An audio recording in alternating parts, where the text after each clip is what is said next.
아, 본문의 말씀은 우리가 잘 알고 있는 금송아지 사건의 이 과정 속에서 이 이스라엘 백성들에게 임하는 하나님의 새롭게 하시는 은혜, 이제 이것을 말씀하고 있는 내용입니다.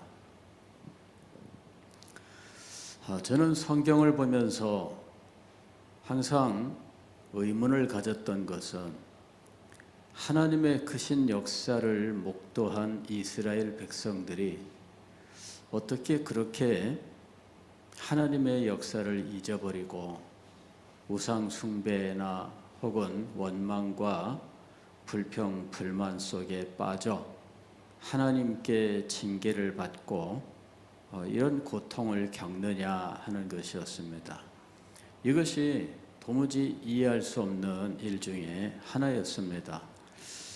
그래서 어린 마음에 저는 제가 그 시대에 살았더라면 정말 이런 모든 이 사람들의 어리석음을 좀 깨우치고, 그리고 나는 최소한 그렇게 되지 않을 거다, 이제 이런 식의 생각을 가졌어요.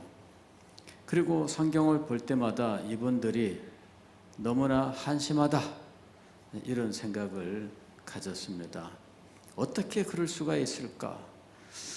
오늘날 우리의 믿음은 참 이 사람들에 비하면은 너무나 이 하나님의 역사가 이들에 비하여 이렇게 강력하게 나타나지 않는 것처럼 보입니다. 그래서 그 시대에 그런 놀라운 역사를 보았다면 어떻게 그럴 수 있을까? 우리 시대에는 그 정도 역사가 안 나타나도 이렇게 예수님을 믿고 그러는데 어떻게 그렇게 할 수 있을까? 이해가 안 됐어요. 그런데 이제 그 뒤로 참 많은 세월이 흐르고 또 많은 사람과 많은 일들을 목도하고 무엇보다도 교회의 역사를 공부하면서 이것이 그렇게 간단한 문제가 아니었다라고 하는 사실을 알게 되었습니다. 그냥 내가 어린 시절에 가졌던 막연한 판단은 너무나 어린아이와 같은 판단이었던 거죠. 모든 문제들이 그렇게 간단한 게 아니었어요. 어떻게 그렇게 되었을까? 알고 보니까 그들에게 깊은 영적 침체가 임했기 때문이었습니다. 깊은 영적 침체가 임하면 그런 일들이 일어나는 거였어요. 영적 침체는 개인의 문제이기도 하지만 때로는 교회의 문제이기도 하고 때로는 시대의 문제이기도 했습니다. 우리가 개인적으로도 영적 침체를 겪을 수가 있어요. 이 영적 침체는 흔히 하는 말로는 시험에 들었습니다라는 이런 말들이 바로 영적 침체를 나타내는 일들입니다. 시험에 들어요. 이게 영적 침체입니다. 원망과 불평이 마음속에서 일어납니다. 이것이 바로 영적 침체예요. 영적 침체에 빠져서 하나님께서 주신 사명을 버리고 싶고 벗어나고 싶고 안 하고 싶고 이런 것들이죠. 시험에 들면은 다툼이 일어나고 원망이 일어나고 다 그만두고 싶고 이런 것들이에요. 이게 영적 침체입니다. 이게 얼마나 무서운 일인지 몰라요. 성도의 삶 속에서 우리들이 가장 경계해야 될 것 중에 하나가 바로 이 영적 침체입니다. 과거의 청교도 목회자들은 성도들의 영적 침체에 대하여 깊이 연구를 했습니다. 그리고 우리의 삶 속에서, 신앙의 삶 속에서 영적 침체만큼 무서운 것이 없다라고 하는 사실을 알게 된 거예요. 그래서 영적 침체에 대하여 설교를 했습니다. 그리고 영적 침체에 대하여 역사 속에서 그들만큼 깊이 있게 그리고 정말 치열하게 연구하고 가르쳤던 분들은 다시 찾아볼 수가 없을 정도입니다. 많은 자료들이 남아 있습니다. 영적 침체, 이것이 한 성도의 영혼을 망하게 하고 그의 삶을 망하게 합니다. 그리고 이 영적 침체가 우리 교회에 여러 사람들에게 임하게 되면 교회가 죽어버리는 거죠. 이것이 그 시대의 교회들에게 만연된 일반적인 상황이 되면 시대가 죽어버리는 거예요.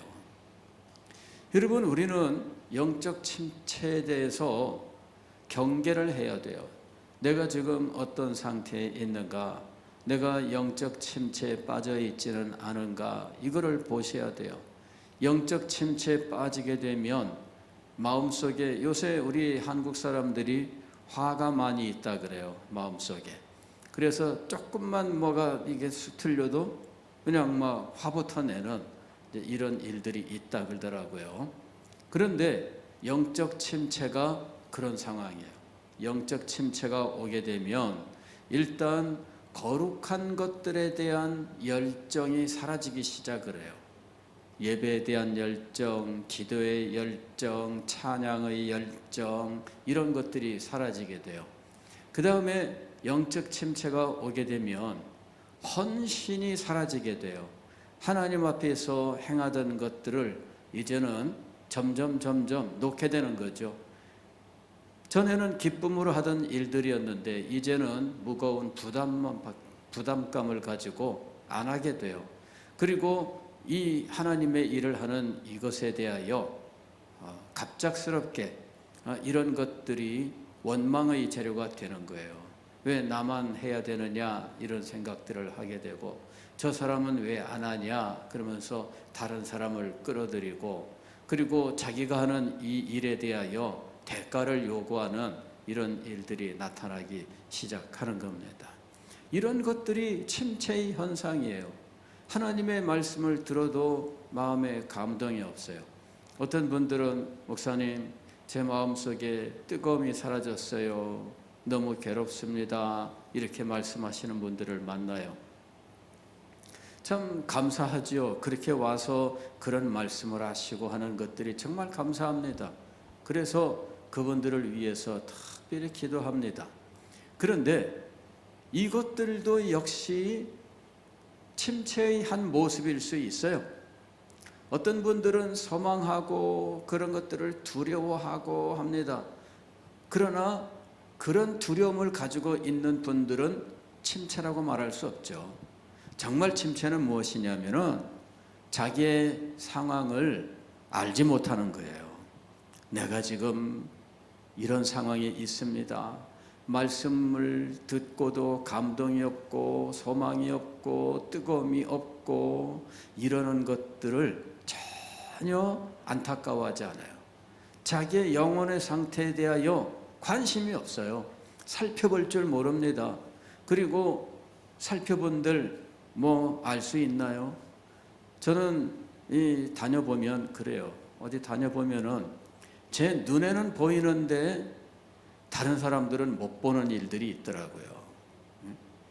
저는 교회당에 딱 들어오면은 이 의자 줄 0.5초면은 확인합니다. 이 줄이 안 맞는다는 거. 탁 보면은 그냥 대번에 이게 보이는 거예요. 0.5초도 안 걸려요. 사진 찍으시죠. 찰칵하면 보이는 거예요.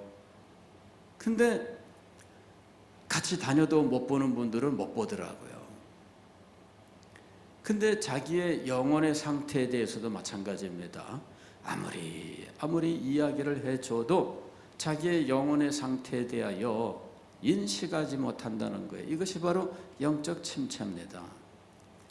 우리는 영적 침체에 대해서 두려워할 줄 알아야 됩니다. 거룩한 의무들에 대하여 열정이 사라집니다. 하나님 앞에 예배하는 것과 찬양하는 것과 기도하는 것과 섬기는 것과 성도의 교제와 이런 모든 것들에 대하여 마음속에서 열정이 사라지게 돼요. 거룩한 의무들을 이제는 싫어하게 돼요. 피하게 됩니다. 주신 사명들을 자꾸만 버리게 돼요. 그리고 피하여 숨지요. 안 해야 된다고 생각하고 지속적으로 요구합니다. 그게 침체예요. 다른 게 침체가 아니라 안 하고 싶어하는 마음이 침체예요. 제가 설교를 해도 이 설교가 구체적으로 집어주지 않으면은 잘 알지를 못한다는 거예요. 예전에 열심히 하던 사람이 그냥 술렁술렁 하게 된다. 그 침체입니다.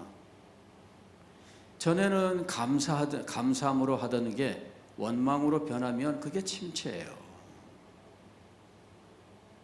전에는 목사님이 하면은 그냥 주여, 참 제가 다 너무나 부족해서 제가 못했습니다. 이렇게 회개했지만 이제는 목사님 왜 맨날 이렇게 지적만 해? 그렇게 합니다. 침체입니다, 여러분. 침체가 다른 데 있는 게 아니에요. 자기의 영혼의 상태를 잘 살펴보셔야 됩니다. 문제는 이것이 한 개인의 문제가 아니라 공동체의 문제가 될 때예요. 공동체의 문제가 될 때. 제가 오늘 새벽에 제가 연말에 위기를 느꼈다 이렇게 말씀을 드렸는데 어느 한 분의 문제 때문에 그렇게 느낀 것이 아니에요.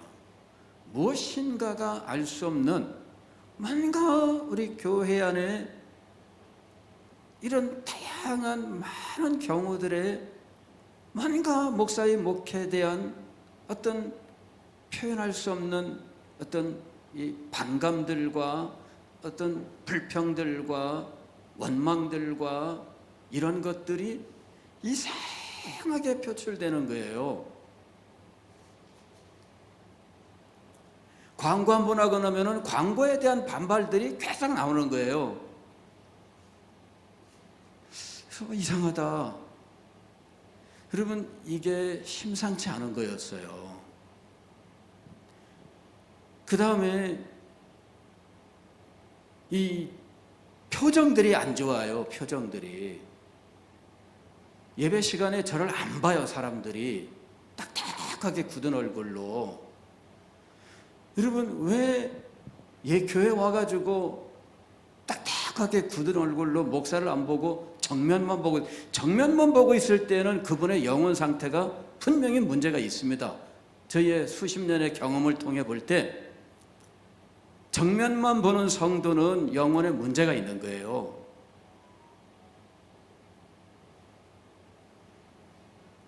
예배 드릴 때 어디 정면 보면, 여기 정면 보면 뭐가 보입니까? 말씀 드는데 정면을 보는 게 이게 올바른 자세입니까? 저는 뭔가 알 수 없는 어떤 것들이 지금 우리 교회 안에 찾아와서 성도들 사이에 지금 역사하고 있다라고 하는 이런 위기를 느끼게 된 거예요.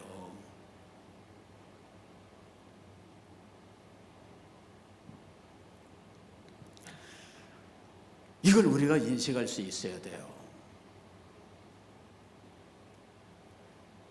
이걸 느끼지 못하면 이걸 벗어날 수가 없습니다. 제가 왜 이렇지? 왜 이런 일들이 일어나지? 그리고 이걸 이기지 못하면 사탄의 이 사탄이 흔드는 이 일에 그냥 넘어가고 말 것이다. 여러분, 사탄이 우리를 흔들고 있어요. 이거를 우리가 볼 수 있어야 됩니다. 영적으로 우리의 눈이 열리고 이런 일들을 볼 수 있어야 돼요. 왜 내 마음속에 갑자기 짜증이 일어나지? 여러분의 마음속에 자주 일어나는 짜증은 영적인 거예요. 교회 오면은 왜 교회 일들을 보면은 짜증이 나지? 그게 영적인 겁니다, 여러분.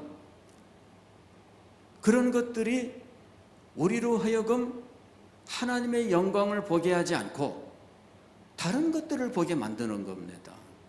그렇게 해서 우리들이 영적인 침체 가운데로 가는 거예요.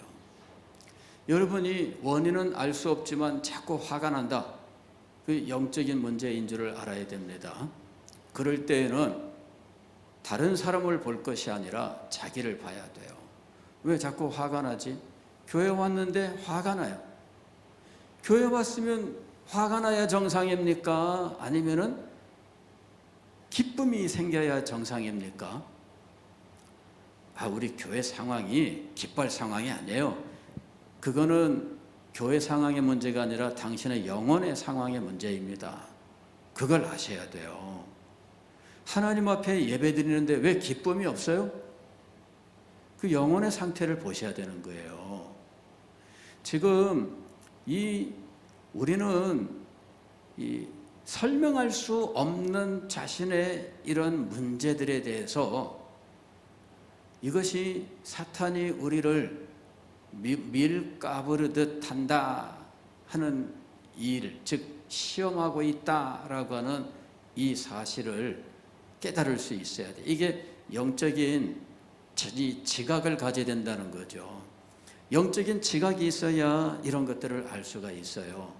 그리고 이것들을 분명히 우리가 물리쳐야 되는 거예요. 저는 목사로서 영적인 지각을 가지고 이런 현상의 배후에 있는 사탄의 괴계, 사탄의 흔드는 이런 일들에 대해서 우리가 강력하게 저항을 해야 된다라고 하는 이런 단호한 자세를 가지고 여러분들에게 말씀을 드리는 거예요. 시험을 이겨내십시오. 이런저런 문제들이 일어날 때 그 시험을 이겨내십시오. 시험에 자기를 그냥 내던지고 방치하지 마세요. 많은 일들이 일어나는데 그런 시험에 자기를 내버려 두지 마십시오. 그거를 이겨내셔야 돼요. 여러분의 마음속에 불평이 일어납니까? 여러분을 그 불평 가운데 내던지고 버려두지 마세요. 여러분의 마음속에 원망이 일어납니까? 그렇다면 원망 가운데 자기를 내던지지 마세요. 여러분은 얼마나 소중한 사람들입니까? 그런데 왜 그런 하찮은 것에 여러분을 내던집니까? 원망에 내던지고 불평에 내던지고 시기와 질투에 내던지면서 그렇게 버릴 만큼, 그리하여 여러분이 주님께 받은 은혜를 다 흘릴 만큼 그게 그렇게 중요할까요? 안 그래요, 여러분. 여러분이 그렇게 원망하고 또 다투고 그렇게 해서 은혜를 잃어버릴 만큼, 그 다툴 만큼 그 정도의 그 문제일까요? 은혜보다 더 큰 것일까요? 주께서 여러분에게 베푸시는 그 복보다도 더 중요한 것일까요? 그렇지 않잖아요. 우리에게 있어서 가장 중요한 건 뭐예요? 생명입니다. 우리가 정말 소중하게 간직해야 될 것은 무엇입니까? 은혜입니다. 우리가 결코 버릴 수 없는 것은 하나님께서 우리에게 주신 복입니다. 그런데 왜 우리가 자기를 이런 시험과 사탄의 괴계와 그건 사탄이 우리를 시험하여 흔드는 이것에 그냥 내어 맡기고 있느냐는 거죠.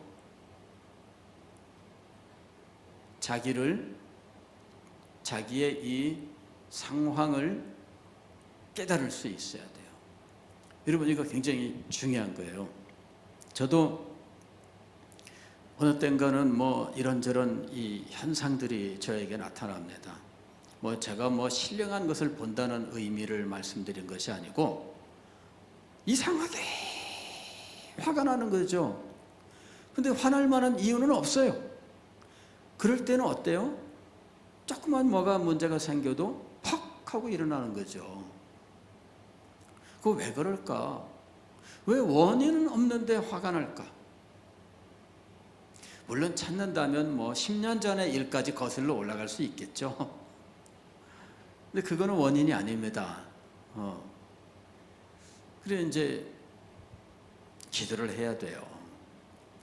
그리고 하나님 앞에 고백해야 돼요. 하나님, 제가 지금 알 수 없는 화가 있습니다. 이상하게 짜증이 나고 있습니다. 찾아보면 없어요, 원인은. 이상하게 가슴이 계속 뛰면서 호흡곤란이 있습니다.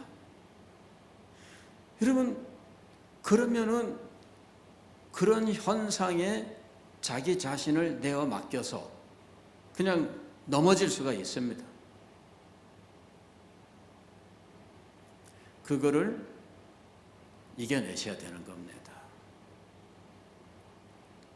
주님 앞에 나아가서 고백을 하시고 자신의 이런 상황들을 하나님 앞에 다 말씀을 드리고, 그리고 내가 지금 사탄의 시험 가운데 있으며 귀신들의 장난에 지금 내가 빠져들고 있다라고 하는 사실을 깨닫고 하나님의 은혜와 하나님의 도우심을 구해야 된다 하는 것입니다.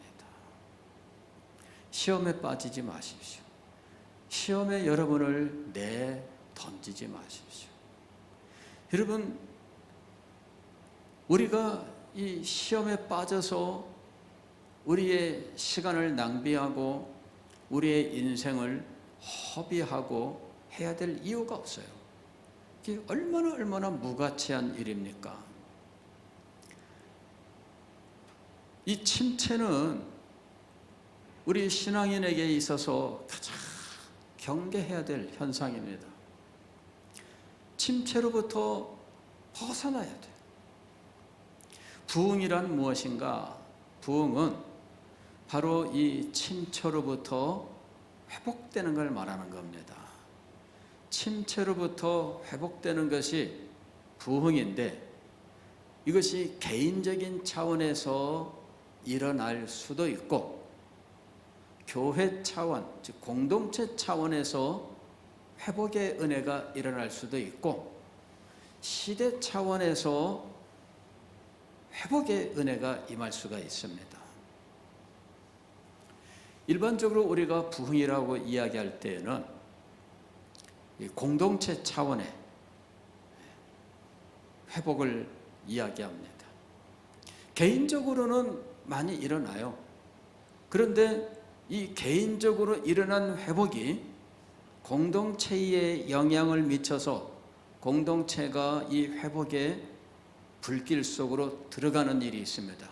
이럴 때 우리는 이것을 부흥이라고 부르는 거예요.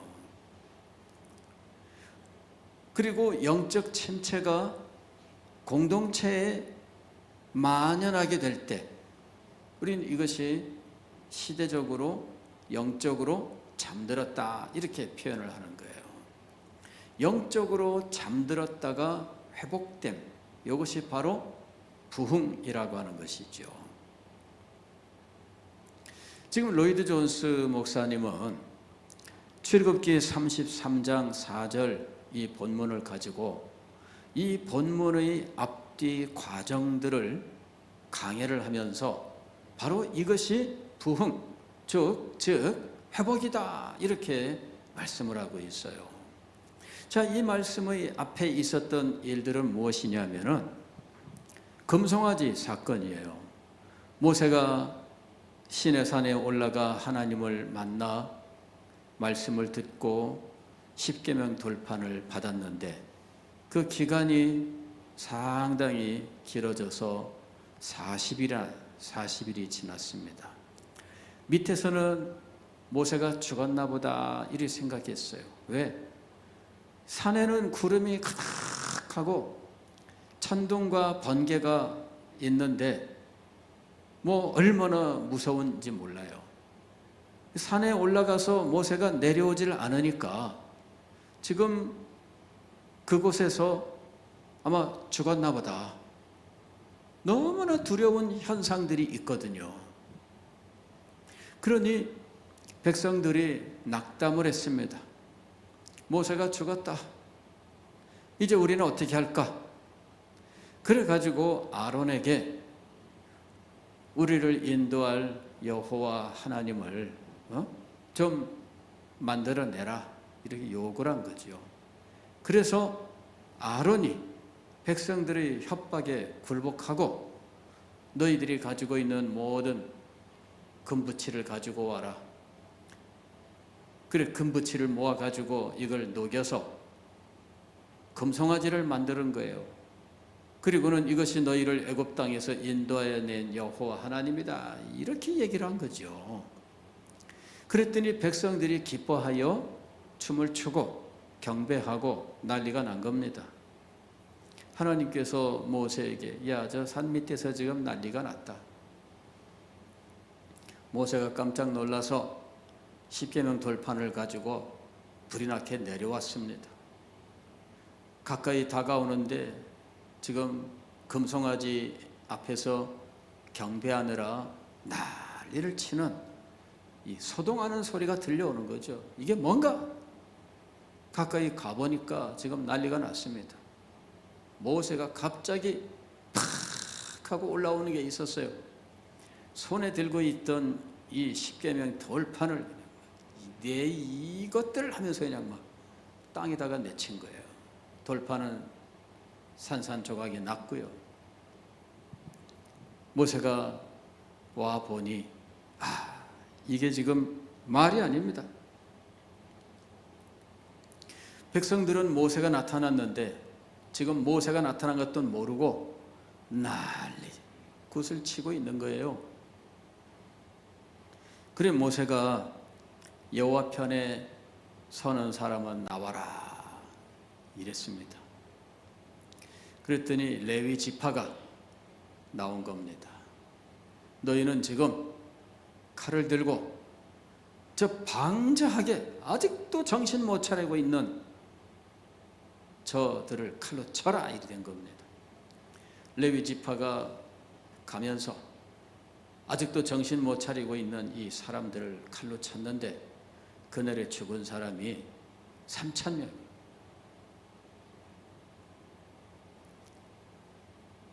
얼마나 낙심이 되겠어요? 모세는 지금 하나님 앞에 가서 말씀을 받고 있는데 백성들은 지레 겁을 먹고 모세 죽었나 보다 그러면서 지금 금송아지 숭배하면서 위로받기를 원했다 하는 거죠. 잘못된 예배, 잘못된 하나님, 관, 이 신론이 잘못되는 거예요.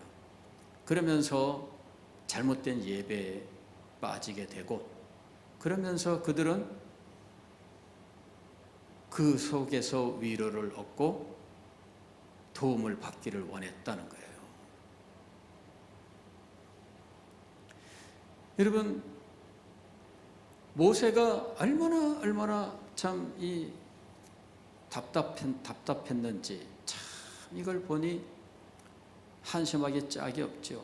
아니, 한심한 걸 넘어서서 두려운 거예요. 하나님의 백성이 하나님께서 지금 이렇게 시내산에 임재해 계신 것을 지금 이 모세는 바로 그 하나님 앞에 있다가 내려왔으니 너무 잘 아는데 이 백성들은 하나님이 계신 것, 보고 계신 것을 알지도 못하고 이런 상황에 있으니 얼마나 두렵고 떨리겠어요. 그래서 3,000명이나 그 자리에서 처단을 했습니다. 이 사람들은 아직도 정신 못 차리고 난리굿을 치고 있는 상황이에요. 다음날 아침에 모세가 내가 하나님 앞에 올라가겠다. 그리고는 올라가서 하나님 앞에 기도를 드려요. 모세의 기도는요, 어떻게 이렇게 기도를 드릴 수 있을까? 모세가 하나님 앞에 올라가서 이 백성들의 죄를 용서해 달라고 기도를 드립니다. 하나님, 이 백성들의 죄를 용서해 주십시오. 그리고 하나님께서 이 죄를 용서하실 수 없을 것만 같아요. 그래서 뒤에 이 말을 붙입니다. 저를 주의 생명책에서 대신 지워주십시오. 저를 생명책에서 지우시고 이 백성들을 용서해 주십시오. 그냥 용서해 달라고 하면은 용서가 안 될 것 같아. 왜? 이 죄가 너무나 무서운 죄거든요. 그래서 하나님 앞에서 저는 생명책에서 지워주시고 대신 이 사람들은 용서해 주십시오.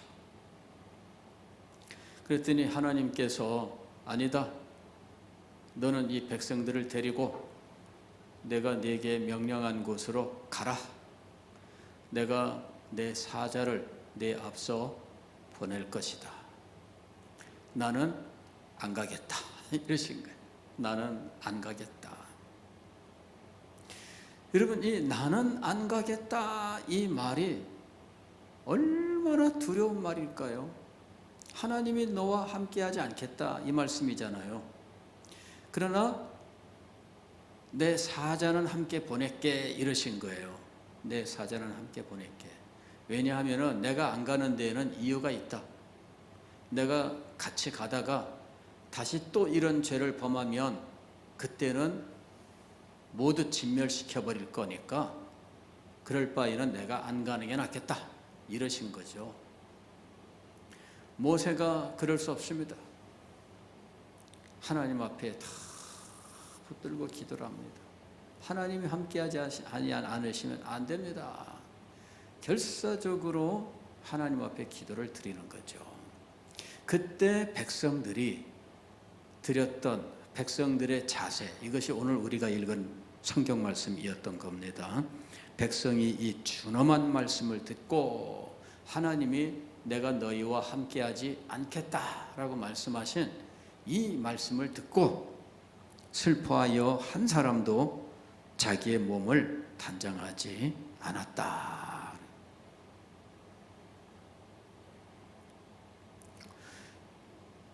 여러분, 지금 이스라엘 백성들은 공동체의 범죄에 빠졌어요. 이 공동체의 범죄가 바로 영적 침체입니다. 공동체 안에서 일어난 일이에요. 이 영적 침체에 빠졌고 하나님께서 그들 가운데 계시지 아니하시고 지금 떠나신다라고 말씀하고 계시는 상황입니다. 이게 침체예요. 여러분, 이게 얼마나 두려운 일입니까? 그래서 모든 백성들이 자신들이 얼마나 무서운 죄를 범했는지 자신들의 영적 상태를 인식하고 하나님 앞에서 슬퍼하면서 자기를 단장하지 않았다 이렇게 말하는데, 이거는 하나님 앞에서 정말 겸비한 자세를 가졌다는 이야기죠. 겸비하는 자세를 가지고 정말 하나님만을 바라보고 하나님 앞에 회개하는 자리에 나아가게 됩니다. 여러분, 부흥은 무엇인가? 바로 이렇게 영적인 침체와 범죄로 말미암아 하나님의 은혜가 떠나고 하나님의 사랑과 자비가 떠나고 하나님께서 베푸시던 모든 사랑의 손길을 거두어 가셨을 때 자신의 영적 상태를 깨닫는 일로부터 부흥이 시작되는 거예요. 자신의 영적 상태를 깨닫는 데서부터 시작을 하는 겁니다. 바로 이 영적 상태를 깨닫는 이것을 우리는 awakening이라고 부르는 거예요. 영어로 awake 하게 되면은 이거는 잠들었다가 깨어나는 걸 말하는 겁니다. 예, 잠이 들어있다가 눈을 딱 뜨고 잠이 깼네 하고 딱 이제 이 모든 사실들이 이렇게 눈에 들어오기 시작하잖아요. 그럴 때 그게 바로 잠에서 깨어난 거예요. 잠에서 깨어난 다음에 그 다음에 우리는 어떻게 해요? 자리에서 일어나겠죠. 예. 그럴 때 자리에서 일어나기 전에 잠에서 깨어났을 때 그게 뭐냐면 awake예요. awake. 이게 잠에서 깨어나는 거예요. 미국에서 18세기에 이 1차 대각성이라고 하는 이 일이 일어납니다. 이게 부흥인데, 근데 각성이라고 하는 말을 썼어요. 근데 이게 영어로는 awake예요. 예, Great Awakening 해가지고 대각성 이렇게 번역을 했어요. 대각성. 미국의 1차 대각성이 18세기 중엽에 있습니다. 이게 뭐냐? 영혼이 잠들었던, 즉 영적 침체로부터 지금 탁 자기 죄를 인식하고 자기의 영혼의 이 비참한 상황을 깨닫게 되는 순간을 말하는 거예요. 거기서부터 부흥이 시작되는 거예요. 회복을 위하여는, 부흥을 위하여는 먼저 무엇이 필요한가? 깨어나는 것이 필요한 거예요. 자기의 절망적인 영적 상태를 인식하게 되는 것이 필요합니다. 거기서부터 출발하는 거예요. 자기의 영적 상태를 인식하지 못하면 부흥은 일어날 수 없어요. 그래서 이 이스라엘 백성들이 금송아지 사건으로 깊은 절망의 상태에 있다가, 그리고 모세의 진노와 하나님의 진노 가운데 있다가 그들이 그 하나님의 준엄한 말씀, 내가 너희와 함께 가지 않겠다라고 하시는 이 말씀을 듣고 자신들의 절망적인 상태를 깨닫게 되는 거예요. 거기서부터 회복이 시작된 겁니다. 거기서부터 부흥이 시작된 겁니다. 오늘도 마찬가지입니다, 여러분. 우리 가운데 하나님께서 부흥의 은혜를 주신다면 먼저 우리는 우리의 영혼의 상태를 진정으로 깨닫게 되는 일이 먼저 일어나게 될 것입니다. 하나님의 두렵게 하시는 영광의 임재가 우리들의 영혼을 보게 하는 이런 일이 일어나게 될 것입니다. 바로 여기서부터 부흥이 시작되는 거예요. 오늘 이 밤에 여러분 기도합시다. 하나님 아버지, 우리를 깨우쳐 주옵소서. 우리의 영혼의 상태를 우리가 깨달아 알게 하옵소서. 제가 여러분들에게 말씀을 드렸을 때에 목사님 왜 그러시지? 아닙니다. 깨달아야 됩니다, 여러분. 우리가 어떤 상태에 있는지를 알아야 됩니다. 그래야만 회복의 길로 들어설 수가 있습니다. 그래야만 부흥의 자리로 나아갈 수가 있습니다. 공동체가 깨달아야 됩니다. 공동체가 자기의 죄악과 자기의 허물과 자신의 영적 상태를 깨달아야 됩니다. 거기서부터 시작되어야 하는 것입니다. 기도하겠습니다.